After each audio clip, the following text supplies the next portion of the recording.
नमस्कार. आपण पाहत आहात सक्षम महाराष्ट्र न्यूज. देशभरातील लाखो भाविकांचे श्रद्धास्थान असलेल्या श्री क्षेत्र माहूरच्या श्री रेणुका देवी संस्थानच्या देणगी व्यवस्थेबाबत एक महत्त्वाचा प्रश्न समोर आला आहे. कलम 80G अंतर्गत देणगी स्वीकारण्याची सुविधा अद्याप उपलब्ध नसल्यामुळे संस्थानला मोठ्या देणगीपासून मुकावे लागत आहे का? भाविकांमध्ये याबाबत चर्चा सुरू असून ATG मान्यता मिळाल्यास संस्थांच्या उत्पन्नात मोठी वाढ होण्याची शक्यता व्यक्त केली जात आहे. माहूरगड श्री रेणुका देवी मंदिर. श्री रेणुका देवीच्या चरणी देशाच्या कानाकोपऱ्यातूनच नव्हे तर परदेशातूनही भाविक श्रद्धेने देणगी अर्पण करतात. मागील महिन्यातील दानपेटीतील देणगीत भारतीय चलनासोबत अमेरिकन डॉलर आणि सौदी रियालसारखी विदेशी चलन आढळून आले. यावरून रेणुका मातेप्रती देश विदेशातील भाविकांची श्रद्धा किती व्यापक आहे याची प्रचिती येते. मात्र मोठ्या देणगीदारांसाठी आयकर कायद्यातील कलम 80G महत्त्वाचे ठरते. कर सवलतीचा लाभ मिळतो का याची माहिती घेऊनच अनेक करदाते आणि मोठे देणगीदार देणगी देण्याचा निर्णय घेतात. माहूर येथील भक्त निवास जगदंबा सेवा समितीकडे 80G अंतर्गत देणगीची सुविधा असल्याचे सांगितले जाते.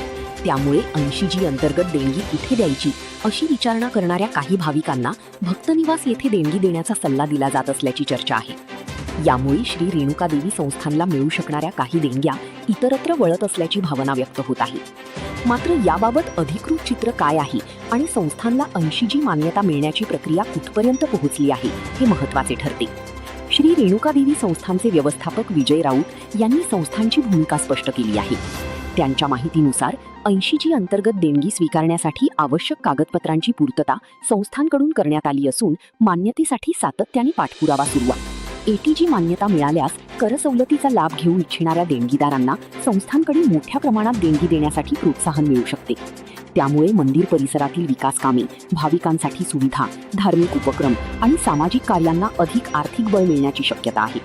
मात्र 80G मान्यतेच्या प्रक्रियेबाबत संस्थान प्रशासनाकडून भाविकांना अधिकृत आणि स्पष्ट माहिती उपलब्ध करून देणे गरजेचे आहे.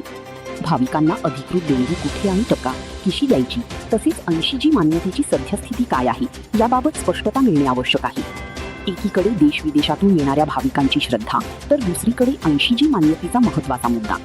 आता श्री रेणुका देवी संस्थानला 80G मान्यता कधी मिळणार आणि त्यानंतर संस्थानच्या देणगी उत्पन्नात किती वाढ होती याकडे भाविकांसह माहूरकरांचे लक्ष लागले आहे.